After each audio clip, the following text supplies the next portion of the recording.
बिस्मिल्लाहिर्रहमानिर्रहीम। अस्सलाम वालेकुम क्लास 9। जैसा कि आपको पता है कि हम चैप्टर नंबर 2 की तरफ थे, 9th क्लास। ठीक है, तो हम चलते हैं अपने चैप्टर नंबर 2 की तरफ। जैसे आपको पता है, मैंने एक्सरसाइज 2.4 का question number 1, question number 2, question number 3 and question number 4 आपको मैंने करवा दिया था। ठीक है, ठीक है। उसके बाद अलग अलग वीडियो बनाई थी। क्वेश्चन नंबर 5 की अलग वीडियो बनाई थी। क्वेश्चन नंबर 6, 7, 8 इनकी भी अलग अलग वीडियो मैंने बनाई थी। वो आपके पास पहुंच चुकी है। अगर आपने नहीं देखा है मेरा लेक्चर, इसी वीडियो के डिस्क्रिप्शन में मैं आपको तमाम लिंक्स, दूसरे चैप्टर की तमाम लिंक्स आपको प्रोवाइड कर दूंगा। आप वहां जाके क्लिक करके आप मेरी एक एक वीडियो देख सकते हैं। चलिए जी, आज हम करते हैं रिव्यू एक्सरसाइज। ठीक है, रिव्यू एक्सरसाइज करते हैं, रिव्यू एक्सरसाइज 2 दूसरे चैप्टर की। ठीक है, इसको भी कंप्लीट डिटेल के साथ करते हैं। ठीक है जी। पहला एमसीक्यूज है, वो कहते हैं the standard form of 5.2 multiply 10 की पावर 6, 10 रेज की पावर 2, 10 की पावर 6 इज। वो कहते हैं इसकी स्टैंडर्ड फॉर्म क्या है जी। आए करते हैं इसको स्टैंडर्ड फॉर्म। थोड़ा सा इसको मैं लिख लेता हूँ इधर। ठीक है, 5.2 मल्टीप्लाई 10 की पावर 6 ये है। वो कहते हैं इसको स्टैंडर्ड फॉर्म में चेंज करो, थोड़ा सा इसको सिंप्लीफाई करते हैं। ठीक है ना, 5.2, ठीक है ना, मल्टीप्लाई, अब 10 की पावर 6 है, मतलब 10 को जो है ना, 10 की पावर 6 है तो जीरो कितनी दफा आएगी आपके पास? 6 दफा आएंगे, 6 दफा आएंगी। ठीक है, ये आ गई। अब आपने इसको इसके साथ जो है ना, आपने इसको मल्टीप्लाई करना है। मल्टीप्लाई कैसे करेंगे? अगर आप सिंपल मल्टीप्लाई करते हैं तो वो ठीक है, वो ठीक है, लेकिन कैलकुलेटर से करेंगे वो भी ठीक है। ठीक है, आम मल्टीप्लाई। ठीक है, 5.2, ठीक है, मल्टीप्लाई एक, ये देखें 10,000, ये देखें, ये आ जाएगा। देखें क्या आ रहा है आपके पास जवाब। वो कह रहे हैं 52,000,000, ये आपके पास इसका आंसर आ रहा है। ठीक है, तो इसको हमने स्टैंडर्ड फॉर्म में चेंज किया। अब देखिए हमारा जवाब कहाँ है। ये देखें आपका जवाब कहाँ है? यहाँ है? नो। यहाँ है? नहीं। यहाँ है? जी बिल्कुल यही है। ठीक है, आगे तो बिल्कुल नहीं हो सकता। ये वाला आपका जवाब है, ऑप्शन सी। ठीक है, the standard form of 5.2 multiply 10 की पावर 6, इसको हमने स्टैंडर्ड फॉर्म में चेंज किया तो हमारे पास ये जवाब ही है। ठीक है, अब हम सेकेंड एमसीक्यूज करते हैं। वो कहता है साइंटिफिक नोटेशन ऑफ 0.00034। ठीक है, इसको साइंटिफिक नोटेशन को जो ना चेंज करना है साइंटिफिक नोटेशन में जी। इसको भी करते हैं, कोई मसला नहीं है। साइंटिफिक नोटेशन में चेंज करते हैं 0.00034, इसको साइंटिफिक नोटेशन में हम चेंज करते हैं। अब देखिए साइंटिफिक नोटेशन में चेंज करते हैं तो साइंटिफिक नोटेशन में कैसे चेंज करेंगे? हम कहते हैं कि हमारा जो डॉट है, डेसिमल है, वो होना चाहिए फर्स्ट नॉट 0 डिजिट के सामने, वो हमारे पास यहाँ होना चाहिए। लेकिन वो बेचारा आगे गया हुआ है, अब तो उसको भटका हुआ है, वो अपनी जगह से दूर हुआ है, दूर चला गया। उसको अपनी जगह पे ले आना है, उसको अपने घर ले आना है। नाराज हो गया बेचारा, तो उसको घर ले जाने से मतलब ले जाएंगे तो पहले ये है कि इसको थोड़े से प्रोसेस तय करने पड़ेंगे। ठीक है, अब इसको यहाँ से यहाँ तक ले जाएंगे तो नुकसान तो उठाना पड़ेगा, तो इसकी पावर क्या हो जाएगी? नेगेटिव में हो जाएगी। ठीक है, इसकी पावर क्या हो जाएगी? नेगेटिव में होगी। ये देखें, अगर लेफ्ट टू राइट, जैसे मैंने आपको बताया था, लेफ्ट टू राइट की तरफ जाएगा तो आपकी पावर आ जाएगी नेगेटिव, अगर राइट टू लेफ्ट की तरफ जाएगा तो आपकी पावर आ जाएगी पॉजिटिव। लेकिन अभी फिलहाल ये क्या है? लेफ्ट साइड पर, तो कहाँ जा रहा है? राइट तरफ की जा रहा है। ठीक है, तो क्या आएगा आपका डेसिमल? यहाँ आएगा ना, 3.4 मल्टीप्लाई 10 की पावर, देख कितने फासले तय करेगा, 1, 2, 3, 4, क्या आएगा? 4 तो आएगा, लेकिन माइनस का। तो ये आपके पास इसका आंसर आता है। अब देखते हैं हमारा जवाब कहाँ है। ये वाला 3.4, ये देखिए आपके पास यहाँ है? नहीं, यहाँ है जी, यही है आपका जवाब, ऑप्शन बी। ठीक है, ये देखिए ये भी नहीं है, ये भी नहीं है, ये है लेकिन 4 है, माइनस का नहीं है, इधर नेगेटिव नहीं है, तो ये तो -3 ये हो नहीं सकता। ठीक है, अब हम आगे चलते हैं। वो कहते हैं कि the base of common logarithm is, आपने base of common logarithm is, ये क्या है? मतलब वो बेस जो कॉमन लॉगरिथम होती है वो क्या है? 2 है, 10 है, 5 है, या डी ई है आपके पास?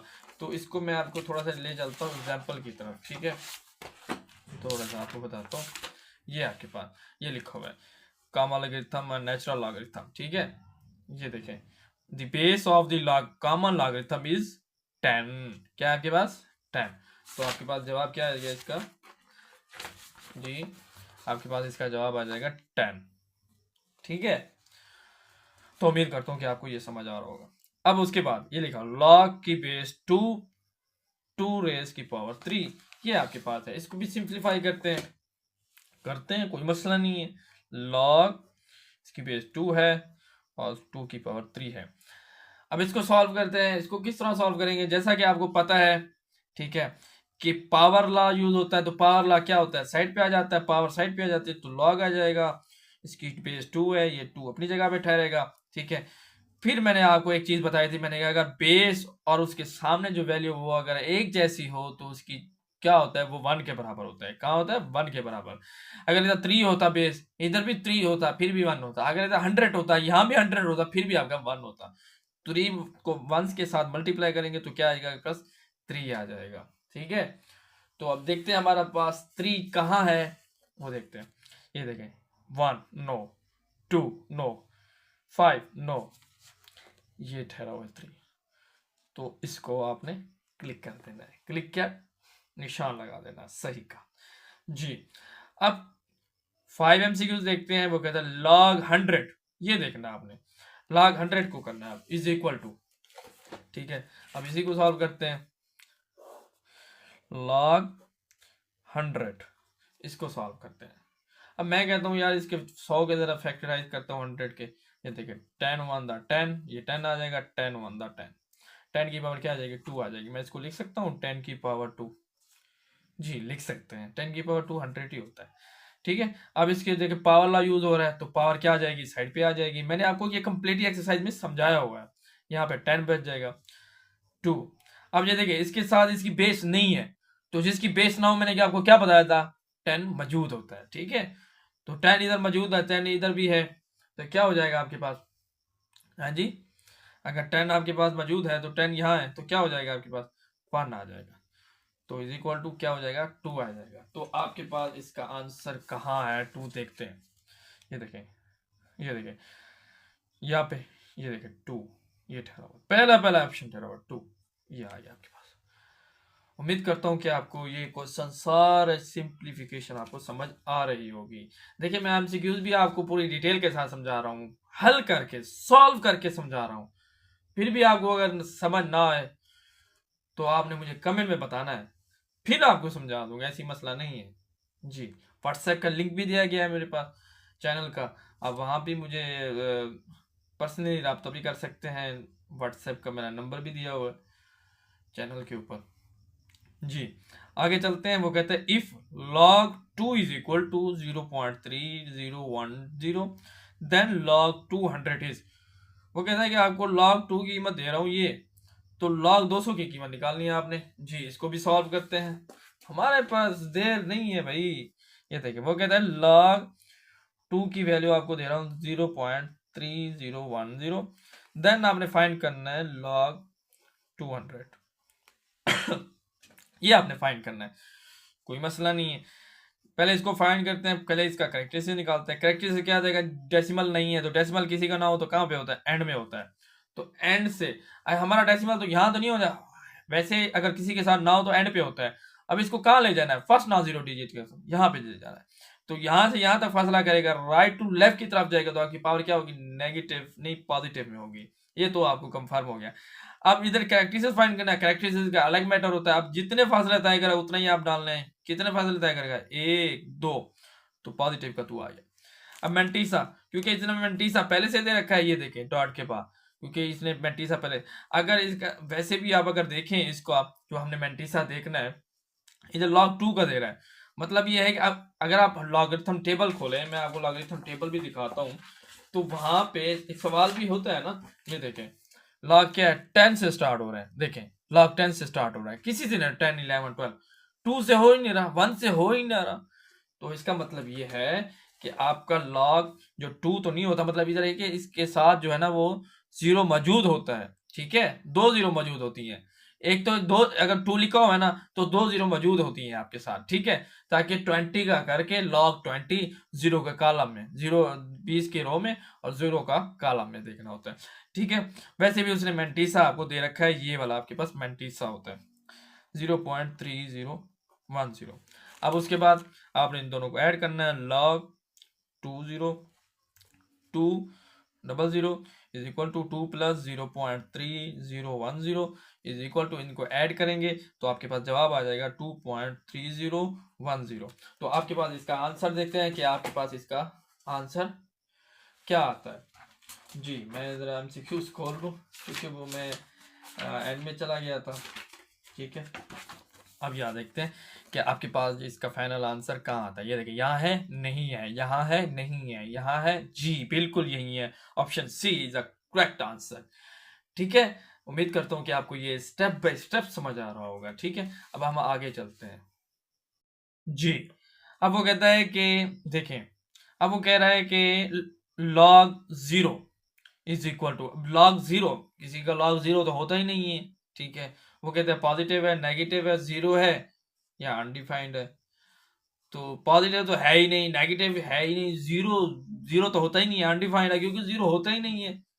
अगर किसी की 2 की पावर 0 हो वो 1 के बराबर होता है, ठीक है। 0 की पावर अगर किसी की हो फिर 0 होता है, लेकिन यहां देखें वो कहता है कि log 0, log 0 का होता ही नहीं, अनडिफाइंड है ये, ठीक है।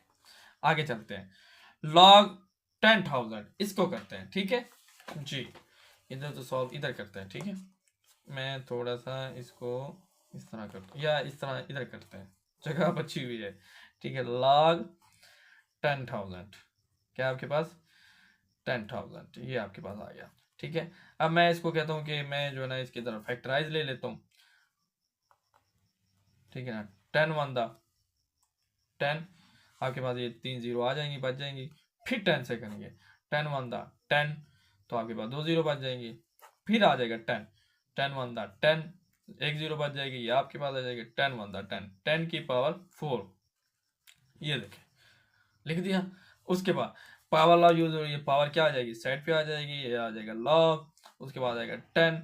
अब देखिए इसके साथ 10 मौजूद होता है, जैसे मैंने आपको बताया था, अगर किसी की बेस मौजूद ना हो तो वहाँ कौन होती है 10 होती है। अगर इधर 10 मौजूद है तो 10 की इधर बेस भी 10 है तो इधर ये भी 10 है, तो क्या हो जाएगा, मैंने आपको पहले भी सिखाया था क्या होता है 1 होता है, ये 1 होता है, तो इज इक्वल टू क्या हो जाएगा 4। तो अब देखते हैं कि आपका 4 कहाँ है, जी देखते हैं जवाब ठीक है या नहीं। ये देखिए 2 भी लिखा हुआ है, 3 भी लिखा हुआ है, ये बिल्कुल नहीं है, 4 लिखा हुआ है, ये इज अ करेक्ट आंसर, ठीक है। अब आगे चलते हैं, वो कहते हैं कि log 5 प्लस log 3, ठीक है, इसको फाइंड करते हैं। अब मैं थोड़ा सा इसको साइड पे करता हूँ, ठीक है, ठीक है। अब थोड़ा सा मैं इधर जो ना वो क्या नाम है ये इसको ले आता हूँ, ठीक है। अब वो क्या कह रहा है, वो कह रहा है कि log 5 प्लस log 3, ये आपके पास है। तो आपको एक लॉ यूज होना चाहिए, पता होना चाहिए कि प्रोडक्ट लॉ क्या कहता था। प्रोडक्ट लॉ कहता है अगर मैं प्रोडक्ट में है तो आप उसको प्लस में चेंज करो, अगर प्लस में है तो आप उसको प्रोडक्ट में चेंज करो, मल्टीप्लाई में चेंज करो, ठीक है। लेकिन इधर प्लस है, तो प्लस है तो इसको प्रोडक्ट में चेंज करना है, तो क्या आ जाएगा लॉग एक दफा आ जाएगा, ठीक है। उसके बाद ये मल्टीप्लाई में आ जाएंगे दोनों, 5 मल्टीप्लाई 3, ये ऐसे आ जाएगा, फिर आ जाएगा लॉग, ये आ जाएगा 15, ठीक है। ला यूज करनी है, लॉगरिथम में ला बड़े इंपॉर्टेंट है, प्रोडक्ट ला, पावर ला, ठीक है, क्वोशिएंट ला, ठीक है ना, ये आपने देखने होते हैं। एक और भी है change base logarithm, change base law, ठीक है। उसके बाद अब ये देखें इसके बाद क्या जवाब आ गया, आपके पास जवाब क्या आ जाएगा इसका log 15। अब देखते हैं हमारे पास इसका जवाब है या नहीं, ये भी देखना पड़ता है ना। अब देखते हैं, यहाँ देखो 0 log 0 log 2 log 5/3, ये तो क्वोशिएंट ला है, तो उसके बाद log 15, ये है आपके पास जवाब। अब हम चलते हैं लास्ट एमसीक्यूज की तरफ। वो कहते हैं कि 3 की power 4 is equal to 81 is a logarithm form. वो कहते हैं कि लॉगरिथम लॉगरिथमिक फॉर्म में आपने इसको चेंज करना है।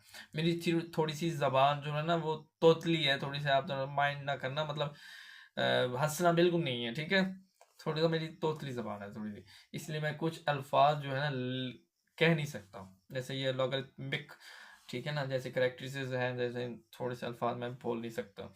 ठीक है, इसको थोड़ा सा देखते हैं। ठीक है 3 की पावर 4 इज इक्वल टू 81, इसको हमने लॉगरिथम फॉर्म में चेंज करना है। ठीक है, तो लॉगरिथम फॉर्म में कैसे चेंज करेंगे इसको? ठीक है, इसको लॉगरिथम, मैंने आज वो एक फार्मूला लिखवाया था, मैंने कहा इसको याद कर लेना है आपने। ठीक है, रिजल्ट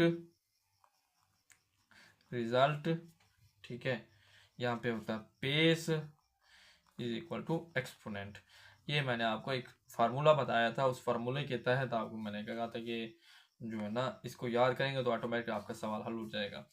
तो अब देखना, मैंने आपको क्या कहा, इस चीज़ को अगर लॉगरिथम फॉर्म में अगर आपने चेंज करना है लॉगरिथम फॉर्म में, तो उसको इस तरह फॉर्म, इस फार्मूले को याद करना है, आप लॉगरिथम फॉर्म में चेंज हो जाएगा। अभी देखिए लॉग लॉग आ जाएगा।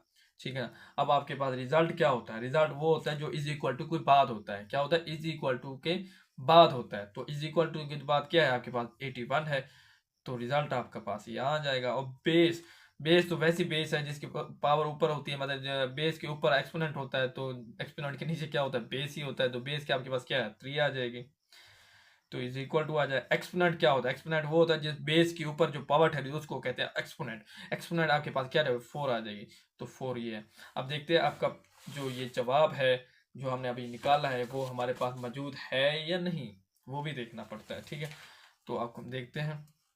ठीक है, तो देखते हैं पहले नंबर में, ये देखें, नहीं ये भी बिल्कुल नहीं है, ये देखें ये भी नहीं है, ये देखें ये, जी बिल्कुल ऑप्शन सी आपके पास इज अ करेक्ट आंसर। ठीक है, इसको हमने लॉगरिथम फॉर्म में चेंज किया। अब मैंने आपको 1 से लेकर 10 एमसीक्यूज पूरी डिटेल के साथ समझाए हैं। ठीक है, अगर फिर भी अगर समझ नहीं आ रहे तो आप मुझे वीडियो में मतलब कमेंट कर सकते हैं कि सर हमें ये एमसीक्यू समझ नहीं है, मैं आपके लिए स्पेशल जब ये क्वेश्चन सॉल्व करूंगा 2 3 4 5, ठीक है ना, तो आपको ये 7 एमसीक्यू फिर आपको क्लियर कर दूंगा, कमेंट जिसके भी कमेंट आएंगे। ठीक है, तो उम्मीद करता हूँ कि आपको सब क्वेश्चन सब एमसीक्यूज आपको समझ आ गए होंगे। और मैं वीडियो के डिस्क्रिप्शन में आपको तमाम लिंक्स दे दूंगा दूसरे चैप्टर की, सेकंड चैप्टर की। ठीक है ना, तो तमाम लिंक्स आपको प्रोवाइड कर दूंगा, आप वहाँ जाके क्लिक कर सकते हैं और देख भी सकते हैं, पूरी डिटेल के साथ समझाया गया आपको। ठीक है, और मेरी वीडियोस को शेयर भी किया करें दोस्तों के साथ ताकि उनको भी फ़ायदा पहुंच सके, क्योंकि यार आजकल आपको पता है भलाई का दौर तो है नहीं, लेकिन फिर भी आपने कोशिश करना है कि ये तमाम मेरी वीडियोस जो है ना दोस्तों के साथ शेयर करें ताकि उनको भी फ़ायदा हो यार, क्योंकि न्यू बुक्स आ गई हैं, हर किसी को यार मैथ मुश्किल लगती है, मेरी वीडियो जब देखेंगे ना वो बस खुश हो जाएंगे। इसी तरह मुझे साथ देते रहे। ठीक है, और मिलते हैं इंशाल्लाह नेक्स्ट वीडियो के साथ। टेक केयर, अल्लाह हाफिज़।